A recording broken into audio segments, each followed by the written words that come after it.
Women's sprint के 4x500 metre का ये इवेंट है। इस रेस के लिए और इसी के साथ रेस स्टार्ट। और ये देखिए कितने सधे हुए हाथों से डबल साइड पैडलिंग शुरू। एक्सपर्ट दिलीप बेनीवाल हमारे साथ जुड़े हुए हैं। कौशिक जी, स्टार्टिंग की लीड ऐसे कि जिस टीम ने अगर एक अच्छा स्टार्ट लिया है, जो चैंपियन है वो हमेशा एक हार्ड स्टार्ट लेता है, स्ट्रॉन्ग स्टार्ट, अपना स्ट्रोक रेट उसमें 90% 100% पूरा मारने की कोशिश करता है और वही टीम उसको मेंटेन भी कर पाती है। बट ये 500 रेस है, ना 1000 ना 200 स्प्रिंट। मध्य प्रदेश ने इस बार अच्छी खासी लीड लेने में कामयाबी हासिल कर ली है अभी। तो क्या जो सिल्वर है उसकी रंग बदलेगा मध्य प्रदेश के लिए? देखना दिलचस्प होगा। भूपेंद्र। मध्य प्रदेश एक बोट लेंथ की लीड के साथ आगे बढ़ता हुआ, जैसा मैंने बताया कि केरल की टीम डिफेंडिंग चैंपियन थी, लेकिन मध्य प्रदेश कमाल करने जा रही है ऐसा लग रहा है। कोशिश है केरल की टीम को कि फिनिश टाइम टच करें। जी हाँ, इसी के साथ मध्य प्रदेश ने ये गोल्ड मेडल हासिल किया है और ओडिशा ने सिल्वर मेडल हासिल किया है। केरल को इस बार मिला है ब्रोंज मेडल। ऑफिशियल रिजल्ट का इंतजार रहेगा, लेकिन जैसा मैंने आपको बताया मध्य प्रदेश की टीम के पास बहुत अच्छा इंफ्रास्ट्रक्चर है, बहुत अच्छी कोचिंग उनको मिल रही है। Kayak sprint 500 metre K4 women का ये मुकाबला। Gold medal Madhya Pradesh, Odisha silver और ब्रोंज मेडल केरल के लिए।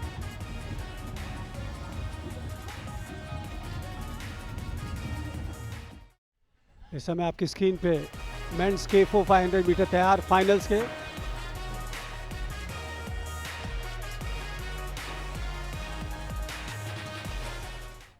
और ये स्टार्ट हो गई है। देखिए सारे खिलाड़ी एक साथ निकले, एक साथ पानी में पतवार जा रहा है। पानी के आप स्प्लैशेस देखिए, उनकी पावर देखिए, जो पानी उछल रहा है पतवार डालने से पैडलर्स के, ऐसे लग रहा है जैसे पानी में गड्ढा हो जा रहा है।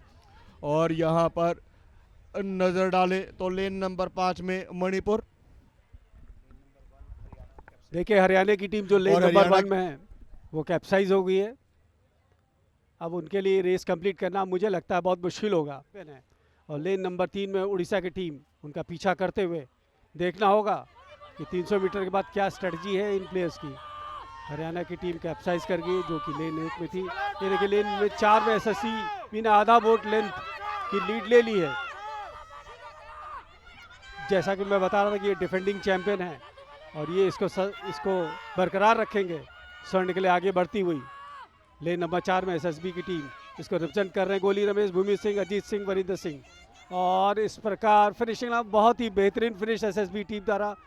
बाकी टीमों का फिनिश हमें ऑफिशियल रिजल्ट का इंतजार करना पड़ेगा। हार्ड लक हरियाणा की टीम का। एसएससीबी ने गोल्ड मेडल यहाँ हासिल किया है, ओडिशा ने सिल्वर मेडल और लेन नंबर 5 में मणिपुर ने इस बार बाजी मारी है। जी हाँ, ब्रोंज मेडल हासिल किया है यहाँ पर। स्प्रिंट 500 मीटर K4 में गोल्ड मेडल एसएससीबी के पास है, ओडिशा के पास सिल्वर और ब्रोंज मेडल हासिल किया है मणिपुर ने।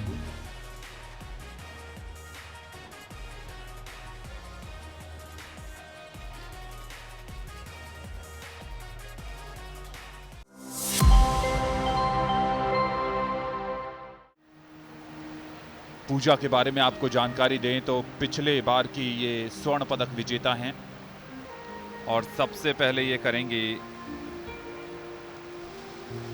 नटराज आसन। पूजा पटेल इस समय नटराज आसन करती हुई और होल्डिंग पोजीशन फाइनल में सिर्फ 15 सेकंड का बखूबी निभाया है। ऊर्ध्व कुक्कुट आसन, परिपूर्ण मत्स्येंद्र आसन में इन्हें थोड़ी सी परेशानी का सामना करना पड़ा था, लेकिन इस समय ऊर्ध्व कुक्कुटासन।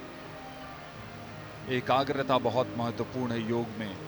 जब तक आपका मन और शरीर एकाग्र नहीं है तो किसी भी आसन की पूर्ण मुद्रा में जाना बहुत मुश्किल काम होता है। उसकी पूर्ण मुद्रा में जाती हुई पूजा पटेल, शरीर का पूरा भार दोनों हाथों पर है और संतुलन के मामले में देखें तो बहुत हद तक इन्होंने इस आसन को निभाने में कामयाबी पाई है। बहुत ही संतुलित तरीके से उन्होंने इसे निभाया है। निर्णायकों पर बड़ी जिम्मेदारी होती है। और अब अगले वैकल्पिक आसन की तरफ पूजा पटेल। और यहाँ जितने भी दर्शक आए हैं वो दर्शक बहुत आश्चर्य से, मनोयोग से इन आसनों को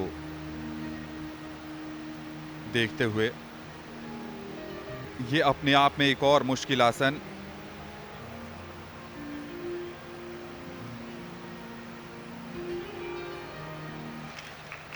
एक पैर पर शरीर का पूरा भार और उस पर संतुलन बनाने का प्रयास। पूजा पटेल पिछले बार के स्वर्ण पदक विजेता। कल्याणी विलास चुटे अपने परफॉर्मेंस के लिए आई हैं। कुक्कुट आसन है जो अभी अपनाएंगी। इसको अपनाने के लिए थोड़ी सी कोशिश और मेहनत ज़्यादा करनी होती है। कुक्कुट आसन जो यहाँ पर किया जा रहा है ये ऊर्ध्व कुक्कुट आसन है और सबसे पहले पद्मासन लगाता है। जैसे कि आप देख सकते हैं इसने दोनों लेग्स को क्रॉस किया है और अब ये धीरे धीरे अपने हाथों को प्रॉपर बैकवर्ड स्ट्रेच करते हुए सामने लेकर आ रहे हैं। हो सकता है कि अपने हाथों पर भी उठा लें क्योंकि आसन को करने के तरीके सभी के अपने अलग अलग होते हैं। तो इन्होंने अपने आसन को हैंड बैलेंसिंग पे ही उठाया है और शांति का भाव मन में दिखाई देता है कि वास्तव में आसन तो बहुत कठिन है, लेकिन एक योगी की साधना आप यहाँ पे देख सकते हैं उसके चेहरे पर। ज़रा सा भी किंचित मात्र भी उसको कोई दर्द या किसी चीज़ की अनुभूति नहीं हो रही है। कल्याणी विलास परफॉर्म कर रहे हैं फाइनल राउंड का अपना दूसरा ऐच्छिक आसन। दरअसल सिमिलर हुआ करते हैं। शुरुआत आमतौर पर कई आसन एक जैसे दिखाई देते हैं, लेकिन जिस आसन के लिए जा रही हैं ये होना चाहिए द्विपाद कोकिलासन। और द्विपाद कोकिलासन और इससे जो लाभ हैं वो तो हम आप समझ ही सकते हैं। मालविका, अद्भुत हैं ये आसन। इस आसन के बारे में क्या कहेंगी? ये आसन हाथों पे उठा के बेंडिंग, इसमें मैक्सिमम बैक की स्ट्रेचिंग होनी चाहिए।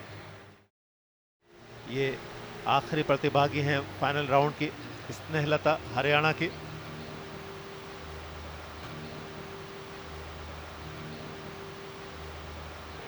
अब ऊर्ध्व कुक्कुट आसन।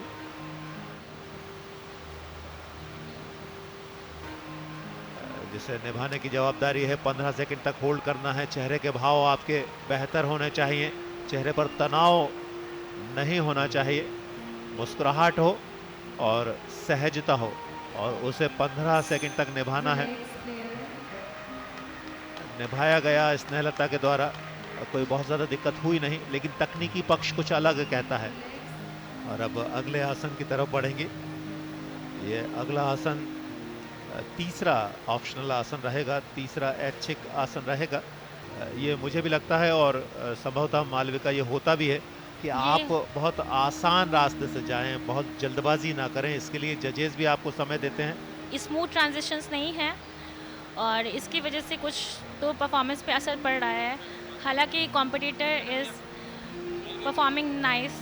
इसमें अपनी बॉडी को पूरा आधा मोड़ने के बाद में आपको अपनी बेंडिंग को भी शो करना होता है। बेंडिंग का कहीं ना कहीं इसमें अभाव आया हुआ है। कैलाश आसन इस समय अपनाया स्नेहलता ने। अच्छी जानकारी आपसे मिल रही है। और अब आखिरी ऐच्छिक आसन है तांडव आसन। और ये भी शिव की एक मुद्रा है, भगवान शिव की। नटराज से शुरू किया था, तांडव आसन पर ख़त्म करने जा रही हैं स्नेहलता। हालांकि अच्छे प्रस्तुतिकरण के चलते थोड़ा सा इग्नोर हो सकता है, लेकिन ये कंपटीशन है। कंपटीशन में आपके हर एक पहलू को देखना होता है और उसी के ज़रिए मार्क्स मिला करते हैं। और हमारे पास में है जिसमें पूजा पटेल 63.08 अंक लेकर सबसे आगे हैं। के बाद जो दूसरे स्थान पर हैं उनसे लगभग 1 अंक पीछे हैं, 62.17। और तीसरे स्थान पर जो यहाँ दिखाई दे रही हैं वो हैं सहली, 61.58 अंक लेकर। केरला बनाम गोवा का ये मुकाबला पोंडा मल्टीपर्पज ग्राउंड से आप देख रहे हैं। and very nicely moving in. Will there be that pull around, and then see how nicely she's dodging, perfectly moving the other direction, confusing the attackers completely.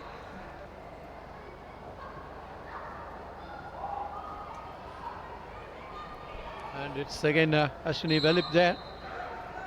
4.5 minutes now.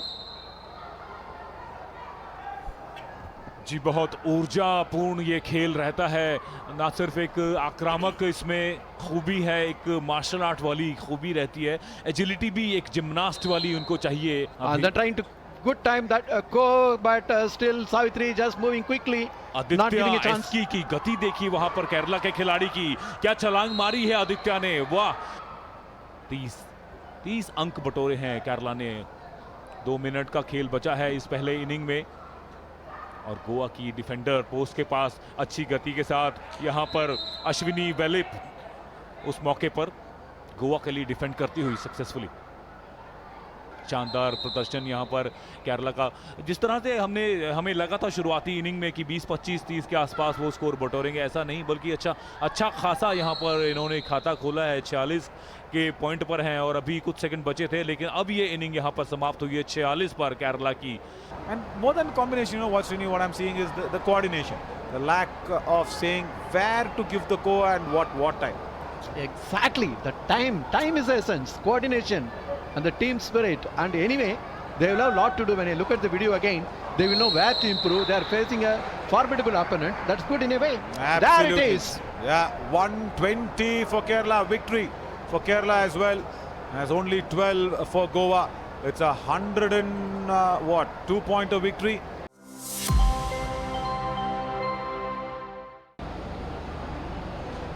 Start along with Meenu, the captain herself, out there.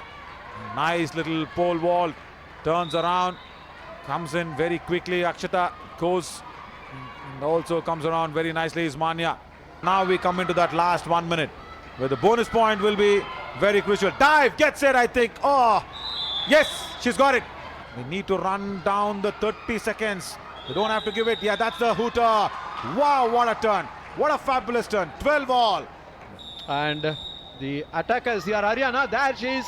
Meenu going quickly, passing it on, and then putting Neha there. 14 पर हरियाणा 4 अंक से अभी भी पिछड़ रहा है। 4 minute 20 second का खेल खो खो में बचा है। अच्छी छलांग लगाई थी, यहाँ पर छू नहीं पाए हैं। Deepa gives it back there to Kushi to Preeti.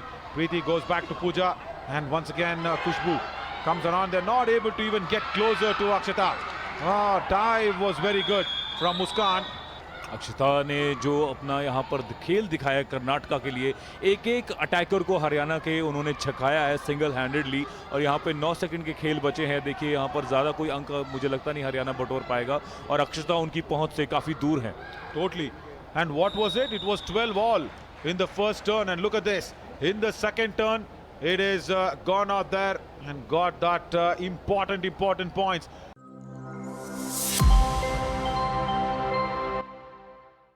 Isha Thakur from Himachal Pradesh is playing against Sakshi from Goa. और पहला मुकाबला यहाँ पर महिलाओं का प्रारंभ हो चुका है। पहला मुकाबला लाइट फ्लाईवेट का 48 से 50 किलो भार वर्ग का ये मुकाबला स्ट्रेट जैब के साथ यहाँ पर प्रहारक क्षमता का प्रयोग करती हुई आगे बढ़कर प्रहार कर रही हैं। रेड कॉर्नर के मुक्केबाज। Your accent speaks everything. That is what we have seen in the round number 1. Look at that. She is continuously attacking on her. She has already taken 2 times the timers. She's looking for the third one as well. That's why. Stop, 1. 2 गणनाएं उन्होंने पहले round में कर दी थी, मगर अब मुझे लग रहा है कि अगर पुनः गणना होती है तो रेफरी इस मुकाबले को रोक देंगे, और यहाँ पर रेफरी ने रोक दिया, अपनी शक्ति का प्रयोग किया। दूसरे राउंड में आरएससी कर दिया अपने प्रतिद्वंदी को गोवा की मुक्केबाज ने।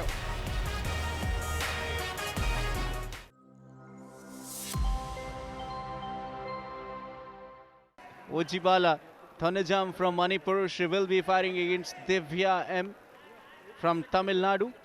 Round 1. The bell rang. It means the round number 1 started. Straight जैब के साथ आगे बढ़कर प्रहारक क्षमता का प्रयोग करती हुई दोनों ही मुक्केबाज एक अच्छा खेल कौशल का प्रदर्शन कर रही हैं।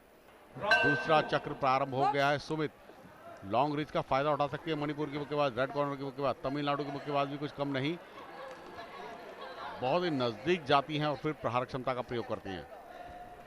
Absolutely, it matters a lot how you're performing in the round number 2. तीसरा राउंड है, समाप्ति की ओर बढ़ता हुआ। यहां पर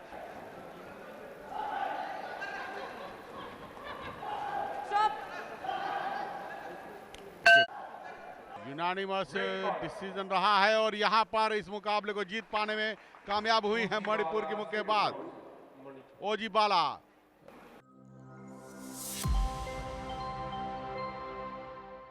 प्रीति रेड कॉर्नर में नागालैंड, ये है ब्लू कॉर्नर की मुक्केबाज कल्पना। और यहां पर इस मुकाबले की बात करें तो लगातार प्रहार क्षमता राजस्थान की मुक्केबाज ने प्रत्युत्तर देना चाहा। पकड़ बनाने का जो प्रयास, हालांकि इसको देखते हुए आप वो रेफरी भी बीच में आएंगे कि आप ज़्यादा देर तक होल्ड कर नहीं सकते, यानी आप ब्रेक कीजिए।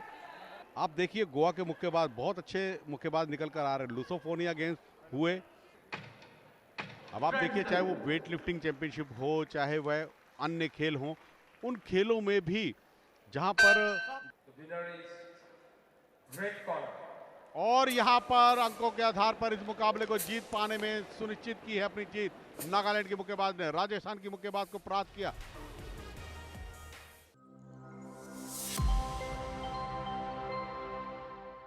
हरियाणा की अमृत और उनके साथ अंकुशिता असम से।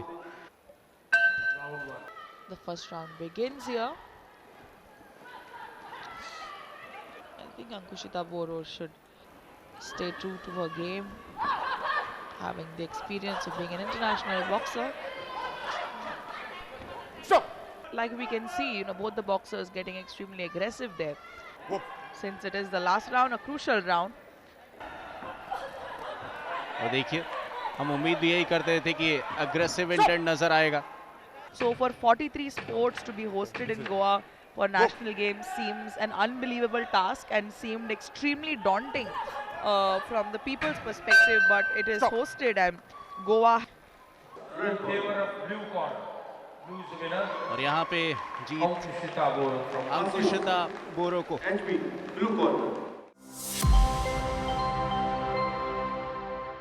गोवा एंड हरियाणा। रेड की शुरुआत होती हुई गोवा की तरफ से।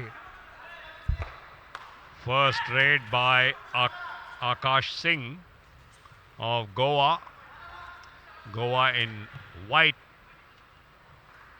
Haryana in that dark and light blue. The team captain and taken out. First point for Goa. Rahul Nagawat. Good escape. Wonderful turn. Takes the Haryana captain Rajesh Narwal with him. Meetu Haryana की तरफ से गए हैं और डू और die की situation है, और डू और डाई की सिचुएशन को बड़ी आसानी के साथ पार किया है और अंक बटोरा है। मंजुनाथ वो आए हैं गोवा की तरफ से और यहां पे निकलने की कोशिश है, डुबकी लगाने की कोशिश थी, लेकिन जो डिफेंस है वो मुस्तैदी से वहां काम करता हुआ।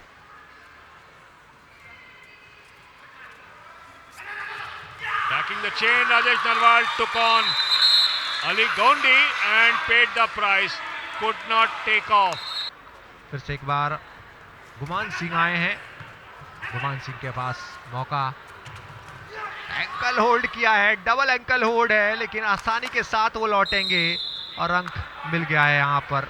Surinder once again possibly wasn't involved in too much action in the first half, and now tackled. Lapse in concentration exploited beautifully by Manjunath. Ravinder आए हैं, टच आया है, क्या क्लेम किया है, बिल्कुल हैंड टच आया था और थोड़ा सा वक्त, थोड़ा सा इंतजार कीजिए, इतनी भी जल्दबाजी नहीं कीजिए सुरेंद्र। जिस तरीके से जल्दबाजी करके गए थे वो जरूर समय की खपत थी। और इसके साथ ही ये रेफरी ने कहा कि मुकाबला समाप्त हो चुका है, अब आप हैंडशेक कर सकते हैं। और हरियाणा ने इस मुकाबले को 56-38 से जीत लिया है गोवा के खिलाफ। तमिलनाडु बना Punjab. M. Ramkumar with the first raid for Tamil Nadu. Remember, this is a battle for pride because both teams have so bonus attempted, claiming a toe touch, but we'll have to wait and see. No, Hari Krishnan challenging the right corner. Look, watch Lovepreet. Oh, got the Prabjit Singh on the left corner. So this is the second raid. Bonus attempted and a very weak hold from Baljinder Singh. और 4-5 से इस समय, हालांकि तमिलनाडु अभी भी पीछे चल रही है. अब एक बार फिर से लवप्रीत गए हैं और लवप्रीत के पास मौका, लेकिन अच्छा हैंकल होल्ड है. Hari Krishnan. Good block attempted. Desperate times for Hari Krishnan. 6-all. 6-5 for Punjab. 6-5 for Punjab.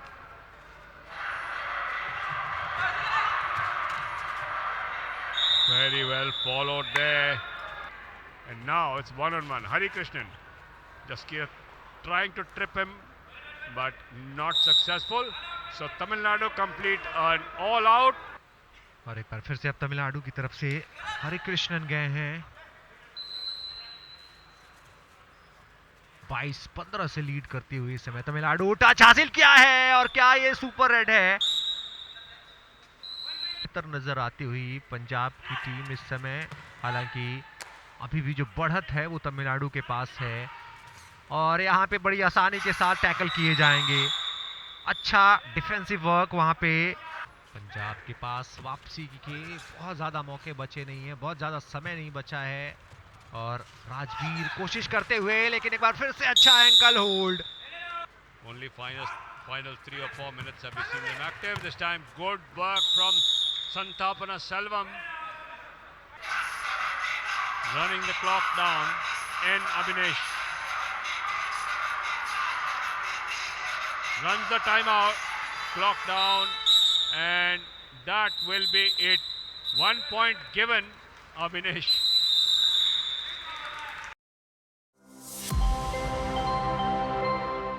As the ball comes up now into the Manipur half, and it is cleared away to safety.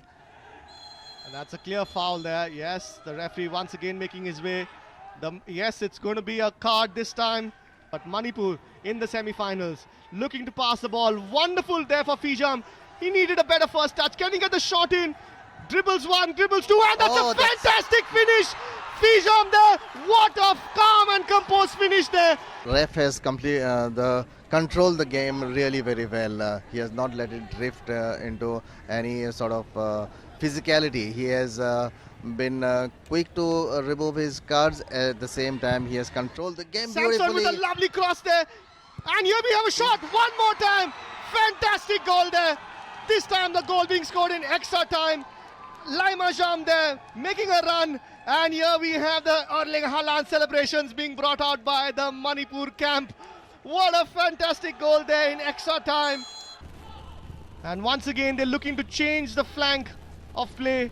Looking to get from one side to the other. Samson, who's staying really far out wide, now needs to get back to help his defenders out. As we see the Punjab players, he needs to take a shot. He delayed his chance, and that was a chance which has gone a begging. He should have taken the shot. He was one-on-one with the keeper. It was a tight angle. Yes, the attack is not done. Can they get a shot in? And yes, they do. That was a goal. Fantastic goal from out wide. Here they come, Manipur. 2-on-2. They just need to get the cross in. Now it's 3-on-2. Can they make the numbers advantage matter? They take the shot, and it's well saved from the Punjab keeper. This has turned out into be an exciting game of football at the Pandit Jawaharlal Nehru Stadium. As the lights go on, Punjab take the shot. So well saved, not once, twice by the keeper. Here they come. It's going to be a long kick by the Punjab player right into the Manipur D area. Punjab look to take advantage of their height, but it has been cleared to safety by the Manipur defense. Almost like a kick it is. Here comes the ball into the Manipur D. Very well collected by the goalkeeper. few minutes of this game to come out triumphs, which they do it well now with the defender. Yes, and there we see referee blows his final whistle, and Manipur deserving winners by 2-1. Punjab gave it their all in the final minutes of this match.